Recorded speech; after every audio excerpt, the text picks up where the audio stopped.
الحمدللہ، اللہ تعالیٰ کا لاکھ لاکھ شکر ہے کہ مالک الملک نے اپنی یاد کی توفیق اور موقع عطا فرمایا۔ لاکھوں اور کروڑوں درود حضرت محمد مصطفیٰ صلی اللہ علیہ وآلہ وسلم پر، جن کے طفیل مالک الملک نے یہ مہربانی عطا فرمائی۔ سامعین کرام، اللہ تعالیٰ نے قرآن پاک میں ارشاد فرمایا، اعوذ باللہ من الشیطان الرجیم، بسم اللہ الرحمن الرحیم۔ اور جب ان میں سے ایک گروہ نے کہا، کیوں نصیحت کرتے ہو ان لوگوں کو جن کو اللہ تعالیٰ ہلاک کرنے والا ہے یا انہیں سخت عذاب دینے والا ہے، بولے کہ تمہارے رب کے حضور معذرت کے لیے، اور شاید ان کو ڈر پیدا ہو جائے۔ پھر جب بھلا بیٹھے جو نصیحت انہیں ہوئی تھی تو ہم نے بچائے وہ جو برائی سے منع کرتے تھے، اور ظالموں کو ہم نے بڑے عذاب میں پکڑ لیا۔ یہ بدلہ ان کی نافرمانی کا تھا۔ پھر جب انہوں نے ممانعت کے حکم سے سرکشی کی، ہم نے ان کو کہا، جاؤ بندر ذلیل، اور جب تمہارے رب نے حکم سنا دیا کہ قیامت کے دن تک ضرور ایسے لوگوں کو بھیجتا رہوں گا جو ان کو میری مار چکھاتے رہیں گے، بے شک تمہارا رب جلد عذاب دینے والا ہے، اور بے شک وہ بخشنے والا مہربان ہے۔ پچھلی مرتبہ آپ سن چکے ہیں کہ موسیٰ کی ساری قوم باغی اور بار بار عہد شکن نہ تھی۔ اس میں ایسے لوگ بھی تھے جو موسیٰ سے نسبت رکھتے تھے، جن کے طفیل ان کے دل و دماغ روشن تھے، برائی اور اچھائی میں تمیز رکھتے تھے، فرمان الہی کو سنتے سمجھتے تھے اور موسیٰ کے حکم کے پابند تھے۔ ایسے لوگوں نے جب حضرت محمد مصطفیٰ صلی اللہ علیہ وآلہ وسلم کی آمد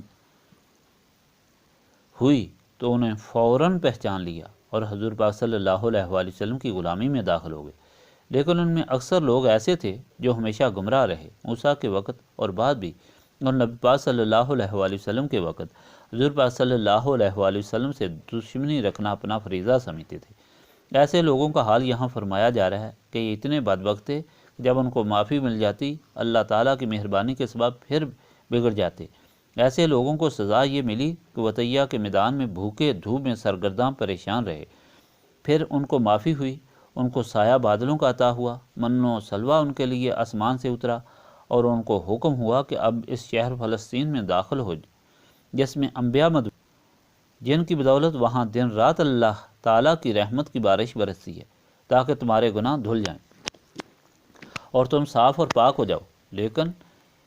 اس عظمت والے شہر میں داخل ہو عاجزی برقرار رکھتے ہوئے، اس کو سجدہ کرتے ہوئے اور استغفار کرتے ہوئے، مگر یہ لوگ گمراہ ہو گئے اور حتاتن کی بجائے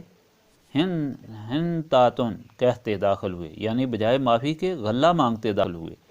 اس فرمان الہی کے ساتھ آپ کو بتایا تھا کہ دیکھو اللہ تعالیٰ کے بندوں کو یہ نام ملتا ہے کہ دنیا میں بھی وہ سرخرو اور سرفراز ہوتے ہیں، اور دنیا کے بعد بھی ان کی قبروں پر نور کی بارش پڑتی ہے۔ یہی وجہ ہے کہ لوگ بندگان خدا کے ہاں حاضری دیتے ہیں، انفرادی اور اجتماعی طور پر، اور یہ حاضری ان کے لیے معافی اور تمنائیں پوری ہونے کا ذریعہ ہوتی ہیں۔ آج کا فرمان پھر انہی یہودیوں کے متعلق ہے، کیونکہ یہ یہودی بار بار اپنی پاکیزگی اور مذہبی پختگی کا اظہار کرتے تھے، رحمت کے دعوے دار بنتے تھے۔ حضور پاک صلی اللہ علیہ وآلہ وسلم کو حکم ہوا کہ ان سے پوچھو کہ وہ جو تمہارے رشتہ دار عقبہ جھیل کے کنارے آباد تھے، ان کا کیا حال ہوا؟ یہودیوں پر یہ بھی بوجھ آزمائش کے لیے رکھا گیا تھا۔ ہفتہ کے دن انہوں نے دنیا کا کوئی کام نہیں کرنا اور نہ ہی مچھلی کا شکار کرنا ہے، لیکن اللہ تعالیٰ کی قدرت کہ مچھلیاں ہفتے کے دن ہی پانی پر تیرتیں، ان کے سامنے آتیں، اور ہفتہ گزرنے کے بعد وہ چھپ جاتیں۔ یہ لوگ تنگ ہوئے، انہیں شیطان نے گمراہ کیا، تو انہوں نے جھیل کے گرد چھوٹے تالاب بنا دیے تاکہ مچھلیاں وہاں آ کر پھنس جائیں اور وہ اتوار کو ان کا شکار کریں۔ جب ایک شخص نے جال بچھا دیا جس میں ہفتے کے دن مچھلیاں پھنس گئیں اور اتوار کو اس نے نکال کر کھانا شروع کیا، اس کو دیکھ کر دوسرے لوگوں نے بھی اس طرح شروع کیا، اور پھر باقاعدہ ہفتے کو کھلا شکار شروع کر دیا۔ یہ اللہ تعالیٰ کے حکم کی کھلی بغاوت تھی۔ پہلے تو ان کو تھوڑا تھوڑا قسم کا عذاب آتا رہا تاکہ وہ نصیحت پکڑ لیں، مگر جب وہ راہ راست پر نہ آئے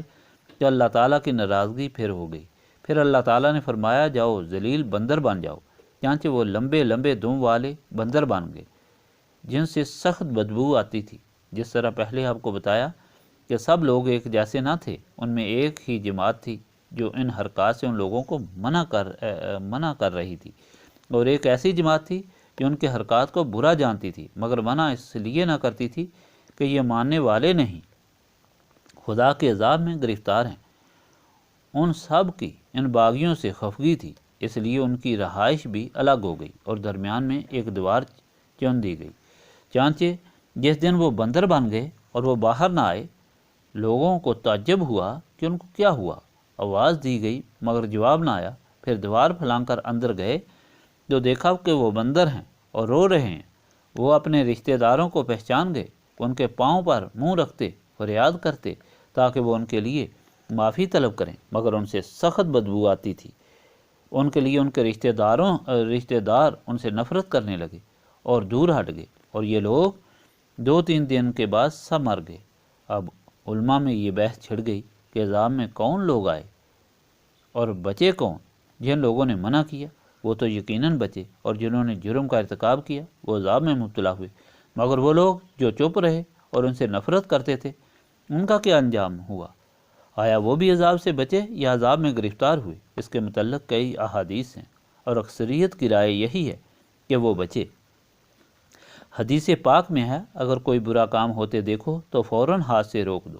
اگر ہاتھ سے نہ روک سکو تو منہ سے روکو، اور اگر منہ سے بھی نہ روک سکو تو دل میں برا سمجھو، مگر یہ ضعیف ایمان کی نشانی۔ تو معلوم ہوا کہ جو لوگ ایمان رکھتے ہیں وہ برائی سے مخلوق کو بچانا اپنا فرض سمجھتے ہیں، کوئی خفا ہو یا راضی، مگر یہ کام صرف وہی کر سکتے ہیں جن کے سامنے اللہ تعالیٰ کی رضا مقدم ہو اور وہ کسی کی خفگی کی پرواہ نہ کریں، اور یہ عمل صرف وہی کر سکتے ہیں جو نسبت رسولی صلی اللہ علیہ وآلہ وسلم رکھتے ہیں، کیونکہ نسبت رسولی صلی اللہ علیہ وآلہ وسلم سے جہاں ان کے دل و دماغ روشن ہوتے ہیں، وہاں ان کو یہ طاقت بھی حاصل ہوتی ہے کہ وہ نفس اور شیطان کے پیروکاروں کو مغلوب کر کے زندگی گزار سکتے ہیں۔ اس لیے کبھی مومن بننے کے لیے نسبت رسولی صلی اللہ علیہ وآلہ وسلم ضروری ہے، اور نسبت رسولی صلی اللہ علیہ وآلہ وسلم کے لیے دلوں کی صفائی ضروری ہے، اور ذکر الہی کی محفل اس غرض کے لیے تاکہ ہم اپنے سینوں کو صاف کر کے نسبت رسولی صلی اللہ علیہ وآلہ وسلم کے قابل ہوں۔ اللہم صلی علی سیدنا محمد وعلی آلہ وصحبہ صلاۃ تکون لنا امان من کل خوف، لا الہ الا انت سبحانک انی کنت من الظالمین،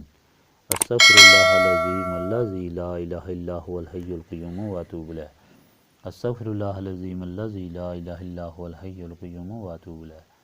استغفر اللہ العظیم الذی لا الہ الا هو الحی القیوم واتوب الیہ، ربنا تقبل منا انک انت السمیع العلیم وتب علینا انک انت التواب الرحیم۔